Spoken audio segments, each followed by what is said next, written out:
नारायणं नमस्कृत्य नरं चैव नरोत्तमं देवीं सरस्वतीं व्यासं ततो जयमुदीरयेत्। श्रीगणेशाय नमः। श्रीसरस्वत्यै नमः। श्रीवेदव्यासाय नमः। श्रीमन्महर्षि वेदव्यास प्रणीत श्री महाभारत तृतीय खंड हम श्रवण कर रहे हैं।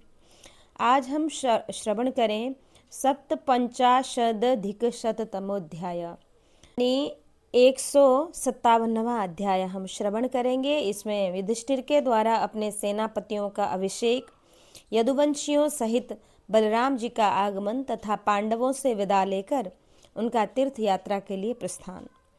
जन्मेजय ने पूछा, आपगेयं महात्मानं भीष्मं शस्त्रभृतांबरं पीतामहं भारतानां ध्वजं सर्वमहीक्षिताम्। कि भगवान भरतवंशियों के पितामह गंगानंदन महात्मा भीष्म संपूर्ण शस्त्रधारियों में श्रेष्ठ थे। समस्त राजाओं में ध्वजा के समान उनका बहुत ऊंचा स्थान था। वे बुद्धि में बृहस्पति, क्षमा में पृथ्वी, गंभीरता में समुद्र, स्थिरता में हिमवान, उदारता में प्रजापति और तेज में भगवान सूर्य के समान थे। वे अपने बाणों की वर्षा द्वारा देवराज इंद्र के समान शत्रुओं का विध्वंस करने वाले थे। उस समय जो अत्यंत भयंकर तथा रोमांचकारी रणयज्ञ प्रारंभ हुआ था, उसमें उन्होंने जब दीर्घ काल के लिए दीक्षा ले ली, तब इस समाचार को सुनने के पश्चात संपूर्ण शस्त्रधारियों में श्रेष्ठ महाबाहु युधिष्ठिर ने क्या कहा, भीमसेन तथा अर्जुन ने भी उनके बारे में क्या कहा, अथवा भगवान श्री कृष्ण ने अपना मत किस प्रकार व्यक्त किया। वैशंपायन जी कहते हैं, राजन, आपद धर्म के विषय में कुशल वक्ताओं में श्रेष्ठ परम बुद्धिमान युधिष्ठिर ने उस समय संपूर्ण भाइयों तथा सनातन भगवान श्री कृष्ण को, वासुदेव को बुलाकर सांत्वना पूर्वक इस प्रकार कहा कि तुम सब लोग सब ओर घूम फिर कर अपनी सेनाओं का निरीक्षण करो और कवच आदि से सुसज्जित होकर खड़े हो जाओ। सबसे पहले पितामह भीष्म से तुम्हारा युद्ध होगा, इसलिए अपनी 7 अक्षौणी सेनाओं के सेनापतियों की देखभाल कर लो। भगवान श्री कृष्ण बोले, भरत कुलभूषण, ऐसा अवसर उपस्थित होने पर आपको जैसी बात कहनी चाहिए वैसी ही यह अर्थयुक्त बात आपने कही है। महाबाहो, मुझे आपकी बात ठीक लगती है, अतः इस समय जो आवश्यक कर्तव्य है उसका पालन कीजिए। अपनी सेना के 7 सेनापतियों को यहाँ निश्चित कर दीजिए। वैशंपायन जी कहते हैं, जन्मेजय, तदंतर राजा द्रुपद, विराट, सात्यकी, पांचाल राजकुमार धृष्टद्युम्न, धृष्टकेतु, पांचाल वीर शिखंडी और मगध राज सहदेव, इन 7 युद्धाभिलाषी महाभाग वीरों को युधिष्ठिर ने विधिपूर्वक सेनापति के पद पर अभिषिक्त कर दिया और धृष्टद्युम्न को संपूर्ण सेनाओं का प्रधान सेनापति बना दिया, जो द्रोणाचार्य का अंत करने के लिए प्रज्वलित अग्नि से उत्पन्न हुए थे। तदनंतर उन्होंने निद्रा विजय वीर धनंजय को उन समस्त महामना वीर सेनापतियों का भी अधिपति बना दिया। अर्जुन के भी नेता और उनके घोड़ों के भी नियंता हुए बलराम जी के छोटे भाई परम बुद्धिमान श्रीमान भगवान श्री कृष्ण। राजन, तदंतर उस महान संहारकारी युद्ध को अत्यंत सन्निकट और प्रायः उपस्थित हुआ देख, नीले रंग का रेशमी वस्त्र पहने कैलाश शिखर के समान गौर वर्ण वाले हलधारी महाबाहु श्रीमान बलराम जी ने पांडवों के शिविर में संघ के समान लीला पूर्वक गति से प्रवेश किया। उनके नेत्रों के कोने मद से अरुण हो रहे थे। उनके साथ अक्रूर आदि यदुवंशी तथा गद, सांब, उद्धव, प्रद्युम्न, चारुदेश्य तथा आहुक पुत्र आदि प्रमुख वृष्णिवंशी भी, जो सिंह और व्याघ्रों के समान अत्यंत उत्कट बलशाली थे, उन सब से सुरक्षित बलराम जी वैसे ही शोभित हुए मानो मरुदगणों के साथ महेंद्र शोभा पाते हों। उन्हें देखते ही धर्मराज युधिष्ठिर, महातेजस्वी श्री कृष्ण, भयंकर कर्म करने वाले कुंती पुत्र भीमसेन तथा अन्य जो कोई भी राजा वहां विद्यमान थे, वे सब के सब उठकर खड़े हो गए। हलायुध बलराम जी को आया देख सब ने उनका समादर किया। तदंतर पांडुनंदन राजा युधिष्ठिर ने अपने हाथों से उनके हाथ का स्पर्श किया। श्री कृष्ण आदि सब लोगों ने उन्हें प्रणाम किया। तत्पश्चात बूढ़े राजा विराट और द्रुपद को प्रणाम करके शत्रुदमन बलराम युधिष्ठिर के साथ बैठे। फिर उन सब राजाओं के चारों ओर बैठ जाने पर रोहिणी नंदन बलराम ने भगवान श्री कृष्ण की ओर देखते हुए कहा, जान पड़ता है यह महाभयंकर और दारुण नरसंहार होगा ही। प्रारब्ध के इस विधान को मैं अटल मानता हूँ, अब इसे हटाया नहीं जा सकता। इस युद्ध से पार हुए आप सब सुहृदों को मैं अक्षत शरीर से युक्त और निरोग देखूंगा, ऐसा मेरा विश्वास है। इसमें संदेह नहीं कि यहाँ जो जो क्षत्रिय नरेश एकत्र हुए हैं उन सबको काल ने अपना ग्रास बनाने के लिए पका दिया है। महान जनसंहार होने वाला है, इसमें रक्त और मांस की कीच जम जाएगी। मैंने एकांत में श्री कृष्ण से बार बार कहा था कि मधुसूदन, अपने सभी संबंधियों के प्रति एक सा बर्ताव करो, क्योंकि हमारे लिए जैसे पांडव हैं वैसे ही राजा दुर्योधन भी है। उसकी भी सहायता करो, वह बार बार अपने यहाँ चक्कर लगाता है।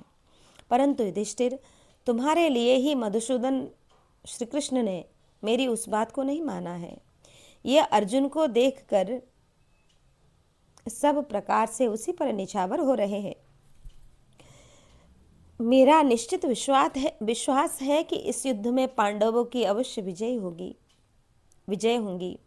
भारत श्री कृष्ण का भी ऐसा ही दृढ़ संकल्प है। मैं तो श्री कृष्ण के बिना इस संपूर्ण जगत की ओर आंख उठाकर देख भी नहीं सकता। अतः ये केशव जो कुछ करना चाहते हैं मैं उसी का अनुसरण करता हूँ। भीमसेन और दुर्योधन ये दोनों ही वीर मेरे शिष्य एवं गदा युद्ध में कुशल हैं। अतः मैं इन दोनों पर एक सा स्नेह रखता हूँ। इसलिए मैं सरस्वती नदी के तटवर्ती तीर्थों का सेवन करने के लिए जाऊंगा, क्योंकि मैं नष्ट होते हुए कुरुवंशियों को उस अवस्था में देखकर उनकी अपेक्षा नहीं कर सकूंगा। ऐसा कहकर महाबाहु बलराम जी पांडवों से विदा ले मधुसूदन श्री कृष्ण को संतुष्ट करके तीर्थ यात्रा के लिए चले गए। वैशंपायन जी कहते हैं कि एतस्मिन्नेव काले तु भीष्मकस्य महात्मना हिरण्ये रोमणो नृपते साक्षात इंद्र सखस्य वै। जन्मेजय, इसी समय अति यशस्वी दाक्षिणात्य देश के अधिपति भोजवंशी तथा इंद्र के सखा हिरण्य रोमा नाम वाले संकल्पों के स्वामी महामना भीष्मक का सगा पुत्र संपूर्ण दिशाओं में विख्यात रुक्मी पांडवों के साथ पास आया, जिसने गंधमादन निवासी किम पुरुष प्रवर द्रुम का शिष्य होकर चारों पादों से युक्त संपूर्ण धनुर्वेद की शिक्षा प्राप्त की थी। जिस महाबाहु ने गांडीव धनुष के तेज के समान ही तेजस्वी विजय नामक धनुष इंद्र देवता से प्राप्त किया था, वह दिव्य लक्षणों से संपन्न धनुष सारंग धनुष की समानता करता था। द्युलोक में विचरने वाले देवताओं के ये तीन ही धनुष दिव्य माने गए हैं। उसमें से गांडीव धनुष वरुण का है, विजय देवराज इंद्र का तथा सार्ग नामक दिव्य तेजस्वी धनुष भगवान विष्णु का है। शत्रु सेना को भयभीत करने वाले उस सारंग धनुष को भगवान श्री कृष्ण ने धारण किया और खांडव दाह के समय इंद्र कुमार अर्जुन ने साक्षात अग्निदेव से गांडीव धनुष प्राप्त किया था। महातेजस्वी रुक्मी ने द्रुम से विजय नामक धनुष पाया था। भगवान श्री कृष्ण ने अपने तेज और बल से मूर दैत्य के पाशों का उच्छेद करके भूमि पुत्र नरकासुर को जीतकर जब उसके यहाँ से अदिति के मणिमय कुंडल वापस ले लिए और 16,000 स्त्रियों तथा नाना प्रकार के रत्नों को अपने अधिकार में कर लिया, उसी समय उन्हें शार्ंग नामक उत्तम धनुष भी प्राप्त हुआ था। रुक्मी मेघ की गर्जना के समान भयंकर टंकार करने वाले विजय नामक धनुष को पाकर संपूर्ण जगत को भयभीत सा करता हुआ पांडवों के यहाँ आया। यह वही वीर रुक्मी था जो अपने बाहुबल के घमंड में आकर अपने परम बुद्धिमान भगवान श्री कृष्ण के द्वारा किए गए रुक्मिणी के अपहरण को नहीं सह सका था। वह संपूर्ण शस्त्रधारियों में श्रेष्ठ था। उसने यह प्रतिज्ञा करके कि मैं वृष्णिवंशी कृष्ण को मारे बिना अपने नगर को नहीं लौटूंगा, उनका पीछा किया था। उस समय उसके साथ विचित्र आयुधों और कवचों से सुशोभित दूर तक के लक्ष्य को मार गिराने में समर्थ तथा बढ़ी हुई गंगा के समान विशाल चतुरंगिणी सेना थी। राजन, योगेश्वर भगवान श्री कृष्ण के पास पहुंचकर उनसे पराजित होने के कारण लज्जित हो वह पुनः कुंडिनपुर को नहीं लौटा। भगवान श्री कृष्ण ने जहाँ युद्ध में शत्रु वीरों का हनन करने वाले रुक्मी को हराया था, वहीं रुक्मी ने भोजकट नामक उत्तम नगर बसाया। राजन, प्रचुर हाथी घोड़ों वाले विशाल सेना से संपन्न वह भोजकट नामक नगर संपूर्ण भूमंडल में विख्यात है। महापराक्रमी भोजराज रुक्मी एक अक्षौणी विशाल सेना से घिरा हुआ शीघ्रता पूर्वक पांडवों के पास आया। उसने कवच, धनुष, दस्ताने, खड्ग और तरकस धारण किए सूर्य के समान तेजस्वी ध्वज के साथ पांडवों की विशाल सेना में प्रवेश किया। वह वसुदेव नंदन भगवान श्री कृष्ण का प्रिय करने की इच्छा से आया था। पांडवों को उसके आगमन की सूचना दी गई। तब राजा युधिष्ठिर ने आगे बढ़कर उसकी अगवानी की और उसका यथायोग्य आदर सत्कार किया। पांडवों ने रुक्मी का विधिपूर्वक आदर सत्कार करके उसकी भूरी भूरी प्रशंसा की। रुक्मी ने भी उन सबको प्रेम पूर्वक अपनाकर सैनिकों सहित विश्राम किया। तदंतर वीरों के बीच में बैठकर उसने कुंती कुमार अर्जुन से कहा, पांडुनंदन, यदि तुम डरे हुए हो तो मैं युद्ध में तुम्हारी सहायता के लिए आ पहुंचा हूँ। मैं इस महायुद्ध में तुम्हारी वह सहायता करूँगा जो तुम्हारे शत्रुओं के लिए असह्य हो उठेगी। इस जगत में मेरे समान पराक्रमी दूसरा कोई पुरुष नहीं है। पांडु कुमार, तुम शत्रुओं का जो भाग मुझे सौंप दोगे, मैं समर भूमि में उसका संहार कर डालूंगा। मेरे हिस्से में द्रोणाचार्य, कृपाचार्य तथा वीरवर भीष्म एवं कर्ण ही क्यों न हो, किसी को जीवित नहीं छोड़ूंगा। अथवा यहाँ पधारे हुए ये सब राजा चुपचाप खड़े रहें, मैं अकेला ही समर भूमि में तुम्हारे सारे शत्रुओं का वध करके तुम्हें पृथ्वी का राज्य अर्पित करूंगा।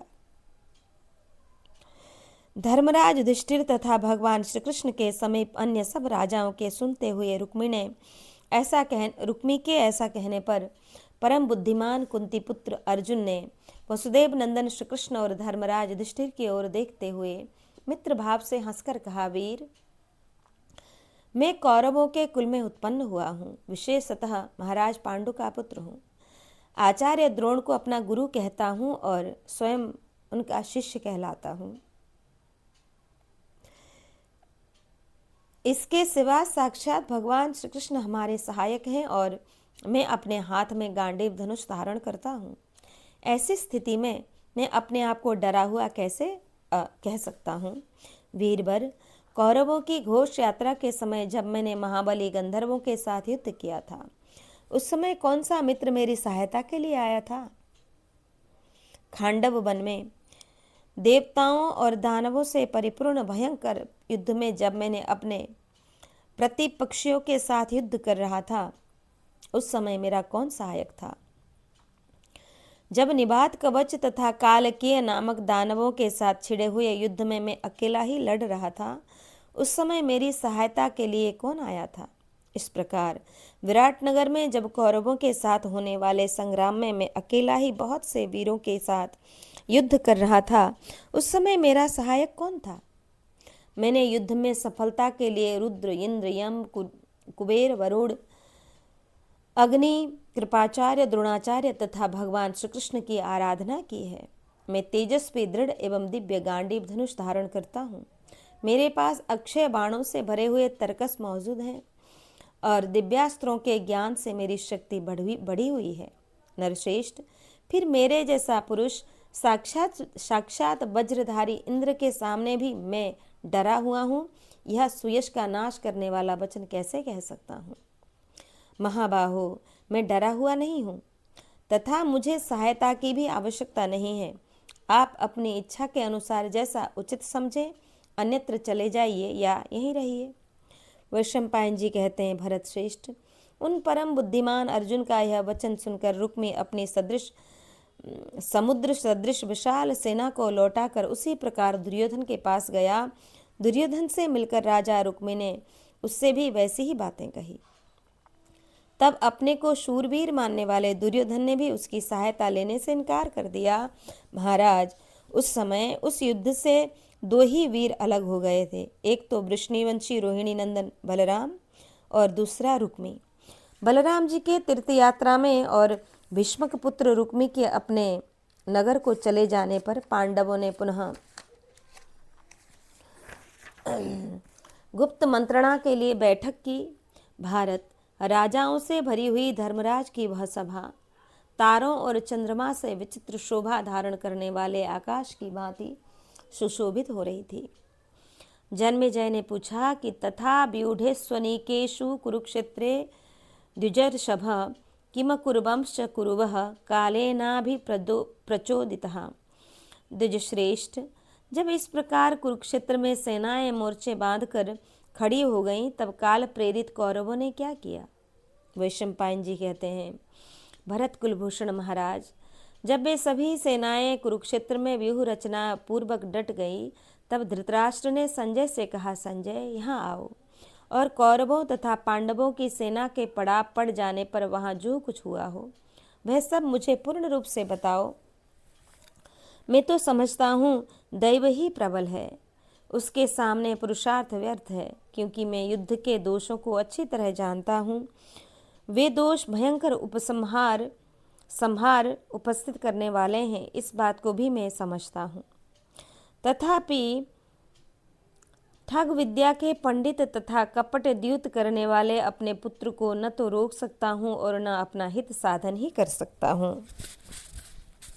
सूत, मेरी बुद्धि उपर्युक्त दोषों को बारंबार देखती और समझती है, तो भी दुर्योधन से मिलने पर पुनः बदल जाती है। संजय, ऐसी दशा में अब जो कुछ होने वाला है वह होकर ही रहेगा। कहते हैं युद्ध में शरीर का त्याग करना निश्चय ही सबके द्वारा सम्मानित क्षत्रिय धर्म है। संजय ने कहा, महाराज, आपने जो कुछ पूछा है और आप जैसा चाहते हैं वह सब आपके योग्य है, परंतु आपको युद्ध का दोष दुर्योधन के माथे पर नहीं मढ़ना चाहिए। भूपाल, मैं सारी बातें बता रहा हूँ, आप सुनिए। जो मनुष्य अपने बुरे आचरण से अशुभ फल पाता है, वह काल अथवा देवताओं पर दोषारोपण करने का अधिकारी नहीं है। महाराज, जो पुरुष दूसरे मनुष्य के साथ सर्वथा निंदनीय व्यवहार करता है, वह निंदित आचरण करने वाला पापात्मा सब लोगों के लिए बाध्य है। नरश्रेष्ठ, जुए के समय जो बारंबार छल कपट और अपमान के शिकार हुए थे, अपने मंत्रियों सहित उन पांडवों ने केवल आपका ही मुंह देखकर सब तरह के तिरस्कार सहन कर लिए थे। इस समय युद्ध के कारण घोड़ों, हाथियों तथा अमित तेजस्वी राजाओं का जो विनाश प्राप्त हुआ है, उसका संपूर्ण वृत्तांत आप मुझसे सुनिए। महामते, इस महायुद्ध में संपूर्ण लोकों के विनाश को सूचित करने वाला जो वृत्तांत जैसे जैसे घटित हुआ है, वह सब स्थिर होकर सुनिए और सुनकर एक चित्त बने रहिए, व्याकुल न होइए। क्योंकि मनुष्य पुण्य और पाप के फल भोग की प्रक्रिया में स्वतंत्र करता नहीं है, क्योंकि मनुष्य प्रारब्ध के अधीन है। उसे तो कठपुतली की भांति उस कार्य में प्रवृत्त होना ही पड़ता है।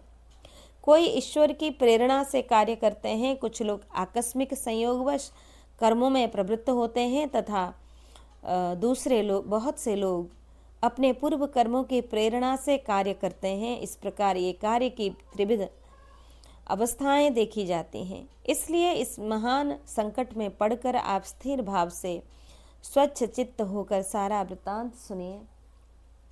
संजय ने कहा, हिरण्यवत्यां निविष्टेषु पांडवेषु महात्मसु न्याविशंत महाराज कौरवेया यथाविधि। महाराज, महात्मा पांडवों ने जब हिरण्यवती नदी के तट पर अपना पड़ाव डाल दिया, तब कौरवों ने भी विधिपूर्वक दूसरे स्थान पर अपनी छावनी डाल दी। राजा दुर्योधन वहाँ अपनी शक्तिशालिनी सेना ठहरा कर समस्त राजाओं का समादर करके उन सब की रक्षा के लिए कई गुल्म सैनिकों की टुकड़ियों को तैनात कर दिया। भारत, इस प्रकार योद्धाओं के संरक्षण की व्यवस्था करके राजा दुर्योधन ने कर्ण, दुशासन तथा सुबल पुत्र शकुनि को बुलाकर गुप्त मंत्रणा की। राजेंद्र भरतनंदन नरश्रेष्ठ दुर्योधन ने कर्ण भाई दुशासन तथा सुबल पुत्र शकुनि के संभाषण एवं सलाह करके उलूक को एकांत में बुलाकर उससे इस प्रकार कहा कि उलूक कि द्युत कुशल शकुनि के पुत्र उलूक, तुम सोमकों और पांडवों के पास जाओ तथा वहां पांडव पहुंचकर वासुदेव श्री कृष्ण के सामने ही उनसे मेरा यह संदेश कहो। कितने ही वर्षों से जिसका विचार चल रहा था वह संपूर्ण जगत के लिए अत्यंत भयंकर कौरव पांडवों का युद्ध अवसर पर आ पहुंचा है। कुंती कुमार युधिष्ठिर, श्री कृष्ण की सहायता पाकर भाइयों सहित गर्जना करते हुए तुमने संजय से जो आत्मश्लाघापूर्ण बातें कही थी और जिन्हें संजय ने कौरवों की सभा में बहुत बढ़ा चढ़ाकर सुनाया था, उन सब को सत्य करके दिखाने का यह अवसर आ गया है। तुम लोगों ने जो जो प्रतिज्ञाएं की हैं उन सब को पूर्ण करो। उलूक, तुम मेरे कहने से कुंती के ज्येष्ठ पुत्र युधिष्ठिर के सामने जाकर इस प्रकार कहना, राजन, तुम तो अपने भाई सभी भाइयों सोमकों और कैकेयों सहित बड़े धर्मात्मा बनते हो। धर्मात्मा होकर अधर्म में कैसे मन लगा रहे हो? मेरा तो ऐसा विश्वास था कि तुमने समस्त प्राणियों को अभय दान दे दिया है, परंतु इस समय तुम एक निर्दयी मनुष्यों की भांति संपूर्ण जगत का विनाश देखना चाहते हो। भरत श्रेष्ठ, तुम्हारा कल्याण हो। सुना जाता है कि पूर्व काल में जब देवताओं ने प्रहलाद का राज्य छीन लिया था, तब उन्होंने इस श्लोक का गान किया था कि यश्च धर्म ध्वजो नित्यम सुरा ध्वज इवोच्छ्रितः प्रच्छन्नानि च पापानि बैडालम नाम तद्व्रतम। देवताओं, साधारण ध्वज की भांति जिसकी धर्ममयी ध्वजा सदा ऊंचे तक फहराती रहती है, परंतु जिसके द्वारा गुप्त रूप से पाप भी होते रहते हैं, उसके उस व्रत को बिडाल व्रत कहते हैं। नरेश्वर, इस विषय में तुम्हें यह उत्तम आख्यान सुना रहा हूँ जिसे नारद जी ने मेरे पिताजी से कहा था। राजन, यह प्रसिद्ध है कि किसी समय एक दुष्ट बिलाव दोनों भुजाएं ऊपर किए गंगा जी के तट पर खड़ा रहा। वह किसी भी कार्य के लिए तनिक भी चेष्टा नहीं करता था। इस प्रकार समस्त देहधारियों पर विश्वास जमाने के लिए वह सभी प्राणियों से यही कहा करता कि अब मैं मानसिक शुद्धि करके हिंसा छोड़कर धर्माचरण कर रहा हूँ। राजन, दीर्घ काल के पश्चात धीरे धीरे पक्षियों ने उस पर विश्वास कर लिया। अब वे उस बिलाव के पास आकर उसकी भूरी भूरी प्रशंसा करने लगे। पक्षियों को अपना आहार बनाने वाला वह बिलाव जब उन समस्त पक्षियों द्वारा अधिक आदर सत्कार पाने लगा, तब उसने यह समझ लिया कि मेरा काम बन गया और मुझे धर्मानुष्ठान का भी अभिष्ट फल प्राप्त हो गया। तदंतर बहुत समय के पश्चात उस स्थान में चूहे भी गए। वहां जाकर उन्होंने कठोर व्रत का पालन करने वाले उस धर्मात्मा बिलाव को देखा। भारत, दंभ युक्त महान कर्मों के अनुष्ठान में लगे उस बिलाव को देखकर उनके मन में यह विचार उत्पन्न हुआ, हम सब लोगों के बहुत से मित्र हैं, अतः अब यह बिलाव भी हमारा मामा होकर रहे और हमारे यहाँ जो वृद्ध तथा बालक हैं उन सब की सदा रक्षा करता रहे। यह सोचकर वे सब उस बिलाव के पास गए और इस प्रकार बोले, मामा जी, हम सब लोग आपके कृपा से सुखपूर्वक विचरना चाहते हैं। आप ही हमारे निर्भय आश्रय हैं और आप ही हमारे परम सुहृद हैं। हम सब लोग एक साथ संगठित होकर आपकी शरण में आए हैं। आप सदा धर्म में तत्पर रहते हैं और धर्म में ही आपकी निष्ठा है। महामते, जैसे वज्रधारी इंद्र देवताओं की रक्षा करते हैं, उसी प्रकार आप हमारा संरक्षण करें। प्रजानाथ, उस समय संपूर्ण चूहों के द्वारा इस प्रकार कहे जाने पर मूषकों के लिए यमराज स्वरूप उस बिलाव ने उन सबको इस प्रकार उत्तर दिया, मैं तपस्या भी करूंगा और तुम्हारी रक्षा भी। इन दोनों कार्यों का परस्पर संबंध मुझे दिखाई नहीं देता है। ये दोनों काम एक साथ नहीं चल सकते, तथापि मुझे तुम लोगों के हित की बात भी अवश्य करनी चाहिए। तुम्हें भी प्रतिदिन मेरी एक आज्ञा का पालन करना होगा। मैं तपस्या करते करते बहुत थक गया हूँ और दृढ़तापूर्वक संयम नियम के पालन में लगा रहता हूँ। बहुत सोचने पर भी मुझे अपने भीतर चलने फिरने की कोई शक्ति नहीं दिखाई देती। अतः तात, तुम्हें सदा मुझे यहाँ से नदी के तट तक पहुँचाना पड़ेगा। भरत श्रेष्ठ, बहुत अच्छा कहकर चूहों ने विलाप की आज्ञा का पालन करने के लिए हमसे हामी भर ली और वृद्ध तथा बालकों सहित अपना सारा परिवार उस विलाप को सौंप दिया। फिर तो वह पापी एवं दुष्टात्मा विलाप प्रतिदिन चूहों को खा खाकर मोटा और सुंदर होने लगा। उसके अंगों की एक एक जोड़ मजबूत हो गई। इधर चूहों की संख्या बड़े वेग से घटने लगी और वह विलाप तेज और बल से संपन्न हो प्रतिदिन बढ़ने लगा। तब वे चूहे परस्पर मिलकर एक दूसरे से कहने लगे, क्यों जी, क्या कारण है कि मामा तो नित्य मोटा ताजा होता जा रहा है और हमारी संख्या बड़े वेग से घटती जा रही है। राजन, उन चूहों में कोई डिडिंक नाम वाला चूहा सबसे अधिक समझदार था। उसने मूषकों के उस महान समुदाय को इस प्रकार कहा, तुम सब लोग विशेषतः एक साथ नदी के तट पर जाओ। पीछे से मैं भी मामा के साथ ही वहां आऊँगा। वह तब बहुत अच्छा कहकर उन सब ने डिंडिक की बड़ी प्रशंसा की और यथोचित रूप से उसके सार्थक वचनों का पालन किया। विलाप को चूहों की जागरूकता का कुछ पता नहीं था, अतः वह डिंडिक को भी खा गया। तदंतर एक दिन सब चूहे एक साथ मिलकर आपस में सलाह करने लगे। उनमें कोकिल नाम से प्रसिद्ध कोई चूहा था जो अपने भाई बंधुओं में सबसे बूढ़ा था। उसने सब लोगों को यथार्थ बात बताई। भाइयों, मामा को धर्माचरण की रत्ती भर भी कामना नहीं है। उसने हम जैसे लोगों को धोखा देने के लिए ही जटा बढ़ा रखी है। जो फल फूल खाने वाला है उसकी विष्ठा में बाल नहीं होते। उसके अंग दिनों दिन हृष्ट पुष्ट होते जाते हैं और यह हमारा दल रोज रोज घटता जा रहा है। आज 7-8 दिनों से डिंडिक का भी दर्शन नहीं हो रहा है। कोकिल की यह बात सुनकर सब चूहे भाग गए और वह दुष्टात्मा विलाप भी अपना सा मुँह लेकर जैसे आया था वैसे चला गया। दुष्टात्मन, तुमने भी इसी प्रकार बिडाल व्रत धारण कर रखा है। जैसे चूहों में बिडाल ने धर्माचरण का ढोंग रच रखा था, उसी प्रकार तुम भी जाति भाइयों में धर्मचारी बने फिरते हो। तुम्हारी बातें तो कुछ और हैं, परंतु कर्म कुछ और ही ढंग का दिखाई देता है। तुम्हारा वेदाध्ययन और शांत स्वभाव लोगों को दिखाने के लिए पाखंड मात्र है। राजन, नरश्रेष्ठ, यदि तुम धर्मनिष्ठ हो तो यह छल छद्म छोड़कर क्षत्रिय धर्म का आश्रय ले, उसी के अनुसार सब कार्य करो। भरत श्रेष्ठ, अपने बाहुबल से इस पृथ्वी का राज्य प्राप्त करके तुम ब्राह्मणों को दान दो और पितरों को उनका यथोचित भाग अर्पण करो। तुम्हारी माता वर्षों से कष्ट भोग रही है, अतः माता के हित में तत्पर हो, उसके आंसू पोंछो और युद्ध में विजय प्राप्त करके परम सम्मान के भागी बनो।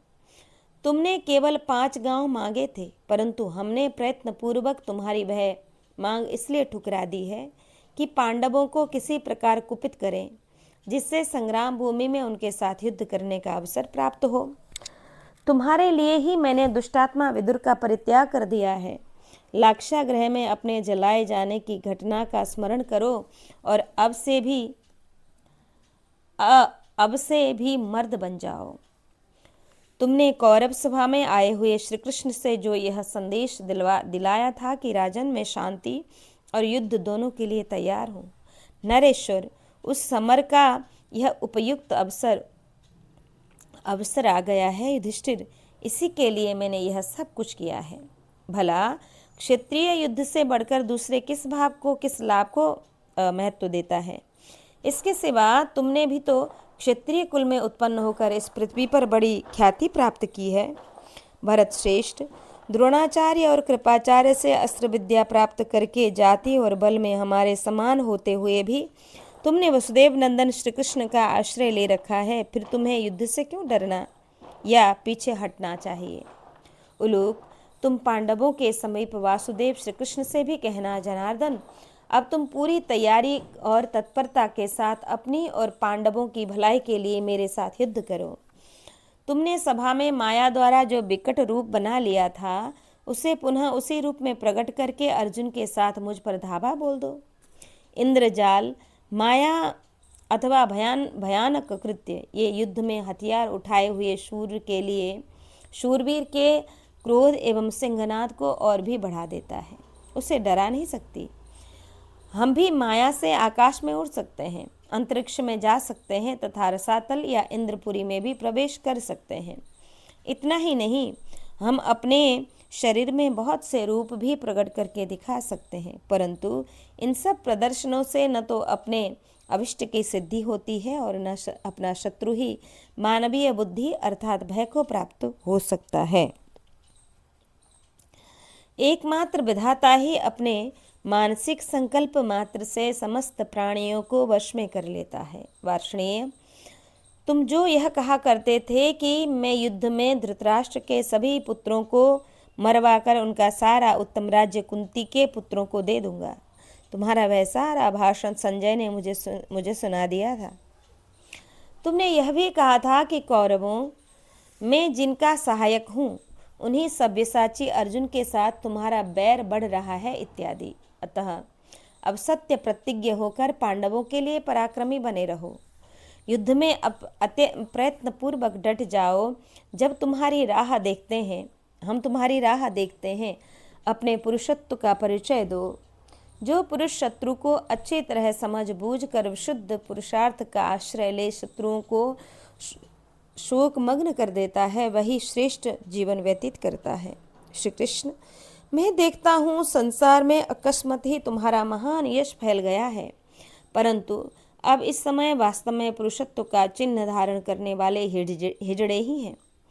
मेरे जैसे राजा को तुम्हारे साथ, विशेषतः कंस के एवं सेवक के साथ लड़ने के लिए कवच धारण करके युद्ध भूमि में उतरना किसी तरह उचित नहीं है। उलूक, उस बिना मूछों के मर्द अथवा बोझ ढोलने वाले बैल, अधिक खाने वाले अज्ञानी और मूर्ख भीमसेन से भी बारंबार मेरा यह संदेश कहना, कुंती कुमार, पहले विराटनगर में जो तू रसोइया बनकर रहा और बल्लभ के नाम से विख्यात हुआ, वह सब मेरा ही पुरुषार्थ था।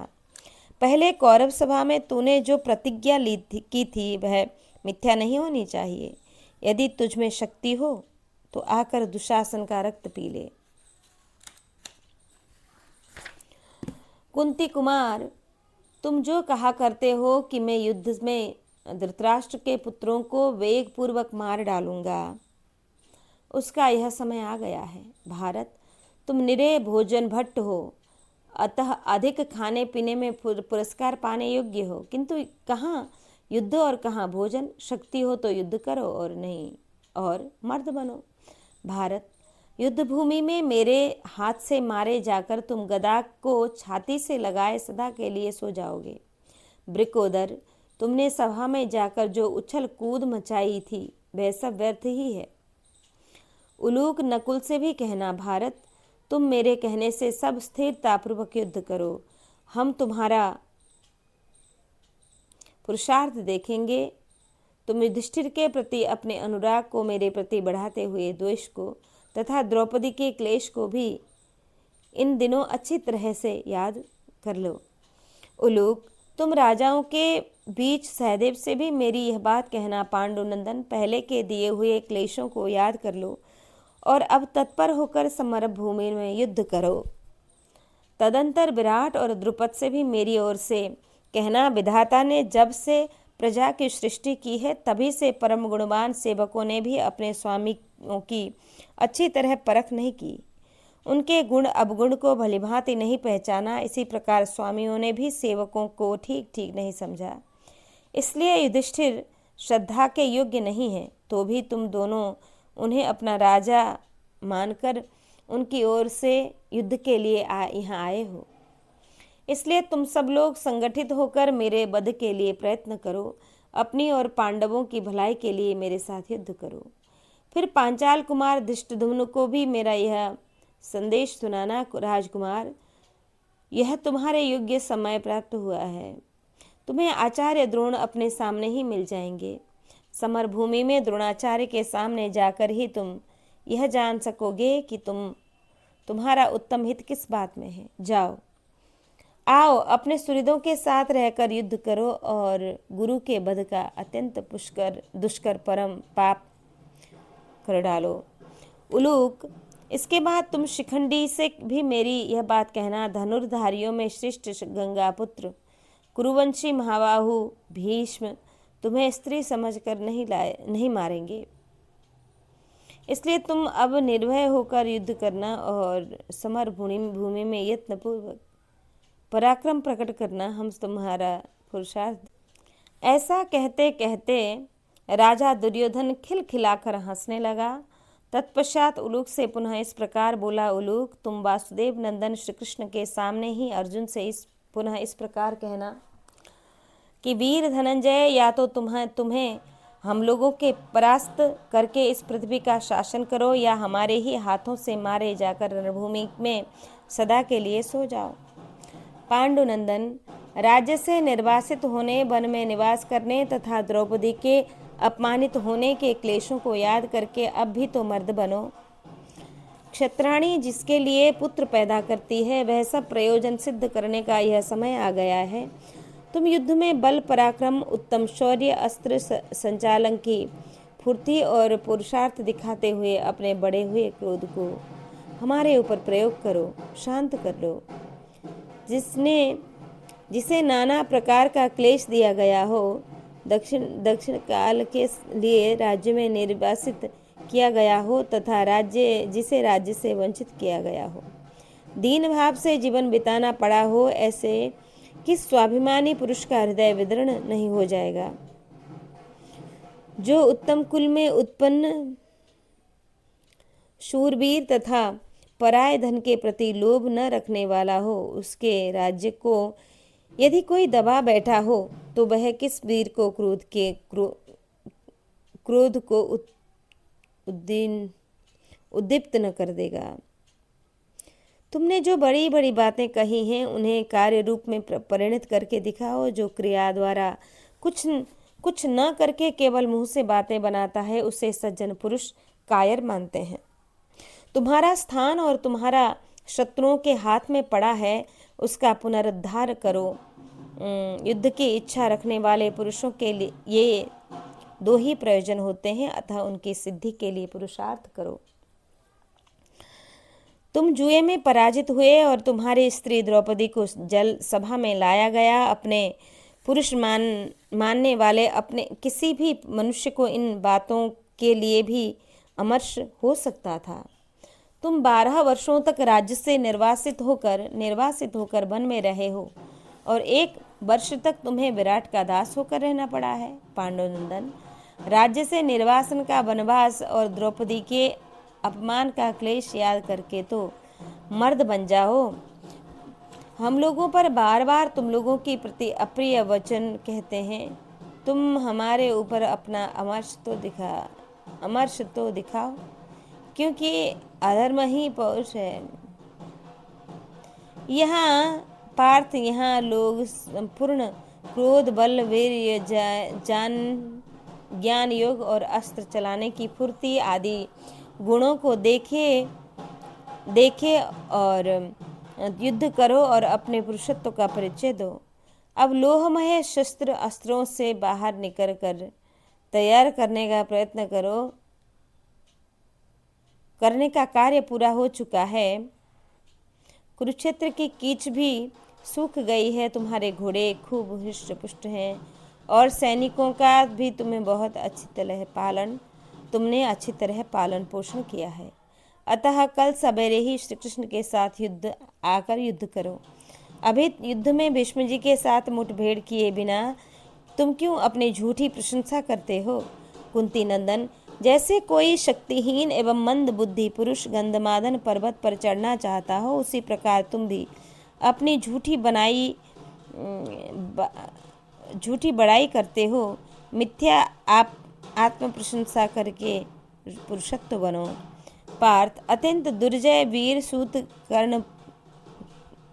सूत पुत्र कर्ण बलवानों में श्रेष्ठ है। शल्य तथा युद्ध में इसके इंद्र के समान पराक्रमी है। बलवानों में अग्रगण्य देवाचार्य जी को युद्ध में परास्त किए। और बिना तुम यहाँ राज्य कैसे लेना चाहते हो? कुंती पुत्र आचार्य द्रोण ब्राह्मवेद और धनुर्वेद इन दोनों के पारंगत पंडित हैं। ये युद्ध का भार वहन करने में समर्थ अक्षुंभ्य सेना के मध्य भाग में विचरने वाले तथा युद्ध के मैदान से पीछे न हटने वाले हैं। इन महा तेजस्वी द्रोण को जो तुम जीतने की इच्छा रखते हो वह मिथ्या साहस मात्र है। वायु ने सुमेरु पर्वत को उखाड़ फेंका हो, यह कभी हमारे सुनने में नहीं आया है। इसी प्रकार तुम्हारे लिए भी आचार्य को जीतना असंभव है। तुमने मुझसे जो कुछ कहा है वह यदि सत्य हो जाए तब तो वहाँ मेरु को उठा ले, स्वर्गलोक इस पृथ्वी पर गिर पड़े अथवा युग ही बदल जाए। अर्जुन हो या दूसरा कोई, जीवन की इच्छा रखने वाला कौन ऐसा वीर है जो युद्ध में इन शत्रु दमन आचार्य के पास पहुंचकर कुशल पूर्वक घर को लौट सके?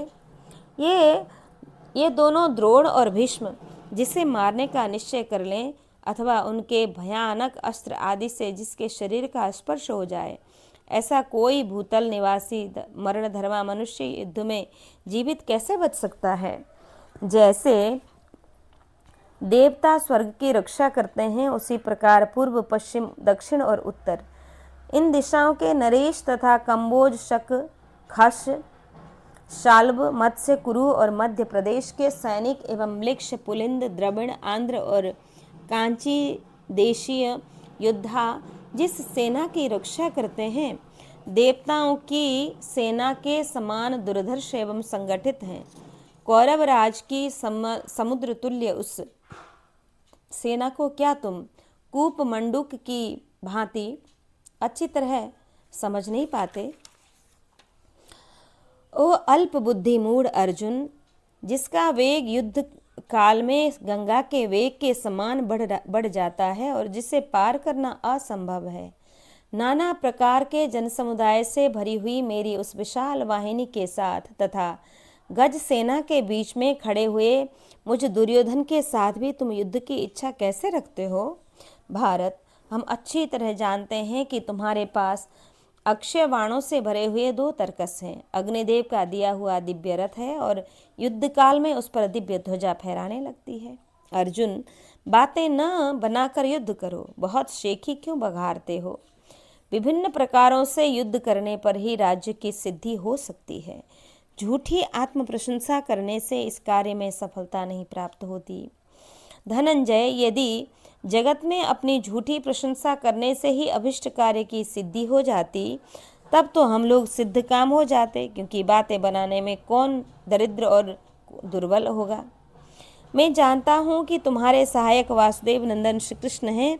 मैं यह भी जानता हूँ कि तुम्हारे पास 4000 लंबा गांडीव धनुष है तथा मुझे यह भी मालूम है कि तुम्हारे जैसा दूसरा कोई योद्धा नहीं है। यह सब जानकर भी मैं तुम्हारे इस राज्य का अपहरण करता हूँ।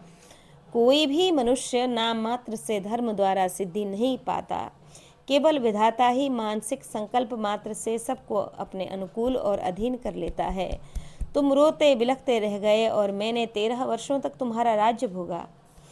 अब हम भाइयों सहित तुम्हारा वध करने के लिए आगे भी मैं ही इस राज्य का शासन करूँगा। वध करके आगे भी इस राज्य का शासन मैं ही करूँगा।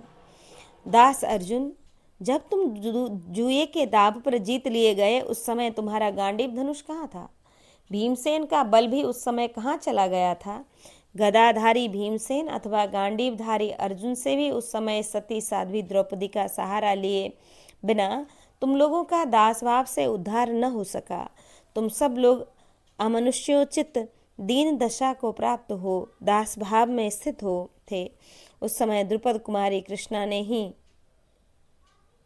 दासता के संकट में पड़े हुए तुम सब लोगों को छुड़ाया था। मैंने जो उन दिनों तुम लोगों को हिजड़ा या नपुंसक कहा था वह ठीक ही निकला, क्योंकि अज्ञातवास के समय विराटनगर में अर्जुन को अपने सिर पर स्त्रियों की भांति बेड़ी धारण करनी पड़ी। कुंती कुमार, तुम्हारे भाई भीमसेन को राजा विराट के रसोई घर में रसोई के काम में ही संलग्न रहकर जो भारी श्रम उठाना पड़ा, वह सब मेरा ही पुरुषार्थ था। इस प्रकार सदा से ही क्षत्रियों ने अपने विरोधी क्षत्रियों को दंड दिया है। इसलिए तुम भी सिर पर बेड़ी रखाकर और हिजड़ों का वेश बनाकर राजा के अंतःपुर में लड़कियों को नचाने का काम करना पड़ेगा तुम्हें भी। फाल्गुन, श्री कृष्ण के यह तुम्हारे भय से मैं राज्य नहीं लौटाऊंगा। तुम श्री कृष्ण के साथ आकर युद्ध करो।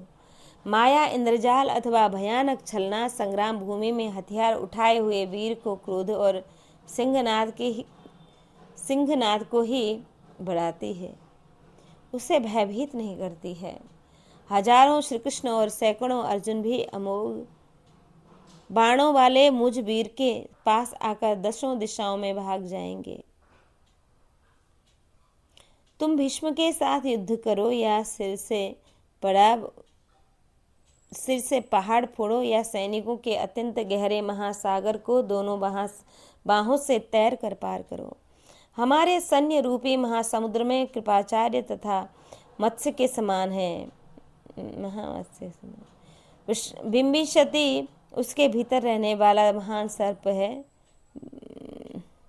बृहदवल उसके भीतर उठने वाले विशाल ज्वर के समान। भूरिश्रवा तिमिंगिल नामक मत्स्य के स्थान में भीष्म उसके असीम वेग हैं।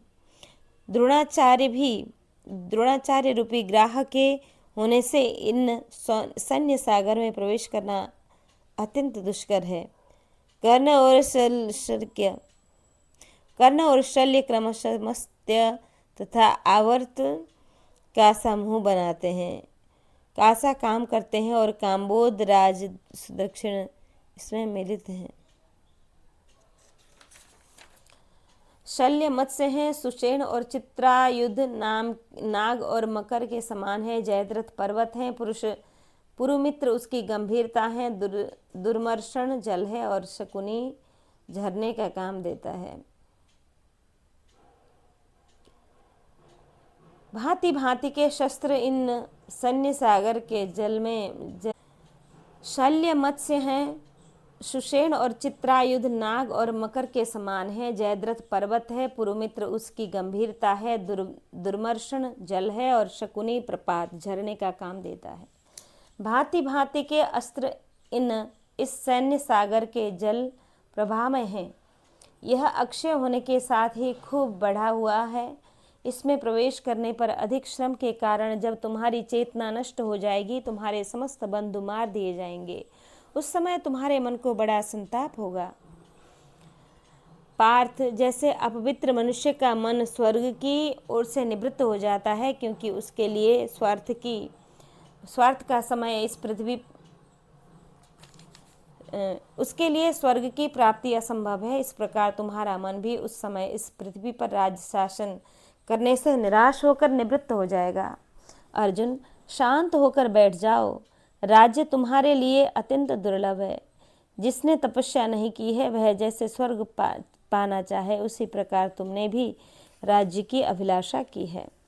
संजय कहते हैं, सेना निवेशम संप्राप्तः कैतव्यः पांडवस्यः समागतः पांडवेर युधिष्ठिरमभाषतः। राजन, तदंतर जुआरी शकुनी का पुत्र उलूक पांडवों की छावनी में जाकर उनसे मिला और युधिष्ठिर से इस प्रकार बोला कि राजन, आप दूत के वचनों का मर्म जानने वाले हैं। दुर्योधन ने जो संदेश दिया है उसे मैं ज्यों का त्यों दोहरा दूंगा। आप उसे सुनकर आपको मुझ पर क्रोध नहीं करना चाहिए। युधिष्ठिर ने कहा, उलूक, तुम्हें तनिक भी भय नहीं है। तुम निश्चिंत होकर लोभी और अदूरदर्शी दुर्योधन का अभिप्राय सुनाओ। संजय कहते हैं कि तब वहां बैठे हुए तेजस्वी महात्मा पांडवों, सृंजयों, मत्स्यों, यशस्वी श्री कृष्ण तथा पुत्रों सहित द्रुपद और विराट के समेत समस्त राजाओं के बीच में उलूक ने यह बात कही कि उलूक ने बोला कि महाराज, युधिष्ठिर महामना धृतराष्ट्रपुत्र दुर्योधन ने कौरव वीरों के समक्ष आपको यह संदेश कहलाया है, उसे सुनिए। तुम जुए में हारे और तुम्हारी पत्नी द्रौपदी को सभा में लाया गया। इस दशा में अपने को पुरुष मानने वाला प्रत्येक मनुष्य क्रोध कर सकता है। 12 वर्षों तक तुम राज्य से निर्वासित होकर वन में रहे और 1 वर्ष का तुम्हें राजा विराट का दास बनकर रहना पड़ा। पांडुनंदन, तुम अपने अमर्ष को, राज्य के अपहरण को, वनवास को और द्रौपदी के दिए गए क्लेश को भी याद करके मर्द बनो। पांडुपुत्र, तुम्हारे भाई भीमसेन ने उस समय कुछ करने में असमर्थता होने के कारण जो दुर्वचन कहा था, उसे याद करके वे आवें और यदि शक्ति हो तो दुशासन का रक्त पिएं। लोहे के अस्त्र शस्त्रों को बाहर निकालकर उन्हें तैयार करने आदि का कार्य पूरा हो गया है। कुरुक्षेत्र की कीचड़ सूख गई है, मार्ग बराबर हो गए हैं और तुम्हारे अश्व भी खूब पले हुए हैं। अतः कल सवेरे ही श्री कृष्ण के साथ आकर युद्ध करो। युद्ध क्षेत्र में भीष्म का सामना किए बिना ही तुम क्यों अपनी झूठी प्रशंसा करते हो? कुंती नंदन, जैसे कोई अशक्त एवं मंद बुद्धि पुरुष गंधमादन पर्वत पर चढ़ने की चेष्टा करता हो, उसी प्रकार तुम भी अपने बारे में बड़ी बड़ी बातें किया करते हो।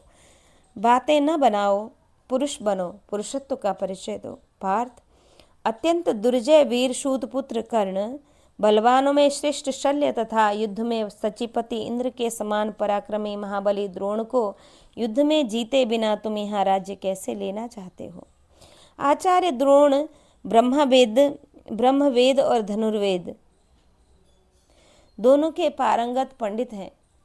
वे युद्ध का भार वहन करने में समर्थ हैं। अक्षम्य सैनिकों के मध्य में विचरने वाले तथा संग्राम भूमि में कभी पीछे न हटने वाले हैं। पार्थ, तुम उन्हीं महातेजस्वी द्रोण को जो जीतने की इच्छा करते हो, वह व्यर्थ दुस्साहस मात्र है।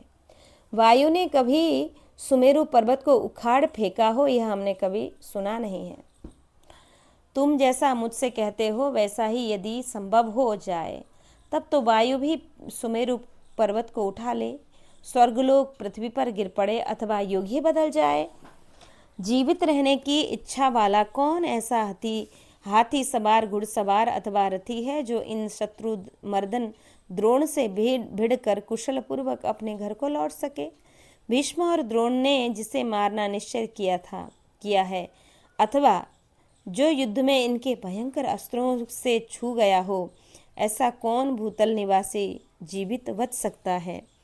जैसे देवता स्वर्ग की रक्षा करते हैं, उसी प्रकार पूर्व, पश्चिम, दक्षिण और उत्तर ये दिशाओं के राजा नरेश तथा काम्बोज, शक, खश, शाल्ब, मत्स्य, कुरु और मध्य प्रदेश के सैनिक एवं म्लेच्छ, पुलिंद, द्रविड़, आंध्र और कांची देशीय योद्धा जिस सेना की रक्षा करते हैं, जो देवताओं की सेना के समान दुर्धर्ष एवं संगठित हैं।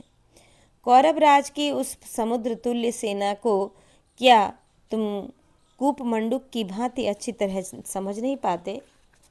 अल्प बुद्धि मूढ़ युधिष्ठिर, जिसका वेग युद्ध काल में गंगा के वेग के समान बढ़ जाता है और जिसे पार करना असंभव है, नाना प्रकार के जन समुदाय से भरी हुई मेरी उस विशाल वाहिनी के साथ तथा गज सेना के बीच में खड़े हुए मुझ दुर्योधन के साथ भी तुम युद्ध की इच्छा कैसे रखते हो? धर्मपुत्र राजा युधिष्ठिर से ऐसा कहकर उलूक अर्जुन की ओर मुड़ा। तत्पश्चात उनसे भी इस प्रकार कहने लगा, अर्जुन, बातें न बनाकर युद्ध करो। बहुत आत्म प्रशंसा क्यों करते हो? विभिन्न प्रकारों से युद्ध करने पर ही राज्य की सिद्धि हो सकती है। झूठी आत्म प्रशंसा करने से इस कार्य में सफलता नहीं मिल सकती है। धनंजय, यदि जगत में अपनी झूठी प्रशंसा करने से ही अभिष्ट कार्य की सिद्धि हो जाती, तब तो सब लोग सिद्ध काम हो जाते, क्योंकि बातें बनाने में कौन दरिद्र और कौन दुर्बल है। मैं जानता हूँ कि तुम्हारे सहायक वसुदेव नंदन श्री कृष्ण हैं। मैं यह भी जानता हूँ कि तुम्हारे पास 4 हाथ लंबा गांडीव धनुष है तथा मुझे यह भी मालूम है कि तुम्हारे जैसा दूसरा कोई योद्धा नहीं है। यह सब जानकर भी मैं तुम्हारे इस राज्य का अपहरण करता हूँ। कोई भी मनुष्य नाम मात्र के धर्म द्वारा राज्य नहीं पाता। केवल विधाता ही मानसिकता संकल्प मात्र से सबको अपने अपने अनुकूल दिन अधीन कर लेता है। तुम रोते बिलखते रह गए और मैंने 13 वर्षों तक तुम्हारा राज्य भोगा। अब भाइयों सहित तुम्हारा वध करके आगे भी मैं ही इस राज्य का शासन करूँगा। दास अर्जुन, जब तुम लोग जुए के दाव पर जीत लिए गए उस समय तुम्हारा गांडीव धनुष कहाँ था? भीमसेन का बल भी उस समय कहाँ चला गया था? गदाधारी भीमसेन अथवा गांडीवधारी अर्जुन से भी उस समय सती साध्वी द्रौपदी का सहारा लिए बिना तुम लोगों का दास भाव से उद्धार न हो सका। तुम लोग अमनुष्योचित दीन दशा को प्राप्त हो दास भाव में स्थित थे। उस समय उस द्रुपद पुत्र कुमारी कृष्णा ने ही दासता के संकट में पड़े हुए तुम सब लोगों को छुड़ाया था। मैंने जो कुछ उन दिनों देखा, उन दिनों तुम लोगों को हिजड़ा या अनपुंसक कहा था, वह ठीक ही निकला, क्योंकि अज्ञातवास के समय विराट नगर में अर्जुन को अपने सिर पर स्त्रियों की भांति बेड़ी धारण करनी पड़ी। कुंती कुमार, तुम्हारे भाई भीमसेन को राजा विराट के रसोई घर में रसोइयों के काम में संलग्न रहकर जो भारी श्रम उठाना पड़ा, वह सब मेरा ही पुरुषार्थ है। इसी प्रकार सदा से ही क्षत्रियों ने अपने विरोधी क्षत्रियों को दंड दिया है, इसलिए तुम्हें भी सिर पर बेड़ी रखाकर और हिजड़ों का वेश बनाकर राजा विराट की कन्या को नचाने का काम करना पड़ा। फाल्गुन, श्री कृष्ण के या तुम्हारे भय से मैं राज्य नहीं लौटाऊंगा। तुम श्री कृष्ण के साथ आकर युद्ध करो। माया, इंद्रजाल अथवा भयानक छलना संग्राम भूमि में हथियार उठाए हुए मुझ दुर्योधन के क्रोध और सिंहनाद को ही बढ़ाती है, मुझे भयभीत नहीं करती है। हजारों श्री कृष्ण और सैकड़ों अर्जुन भी अमोघ बाणों द्वारा मुझ वीरों के पास आकर दशों दिशाओं में भाग नहीं जाएंगे। तुम भीष्म के साथ युद्ध करो या सिर के पहाड़ फोड़ो या सैनिकों के अत्यंत गहरे महासागर को दोनों बाहों से तैर कर पार करो। हमारे सैन्य रूपी महासमुद्र में कृपाचार्य महामत्स्य के समान हैं।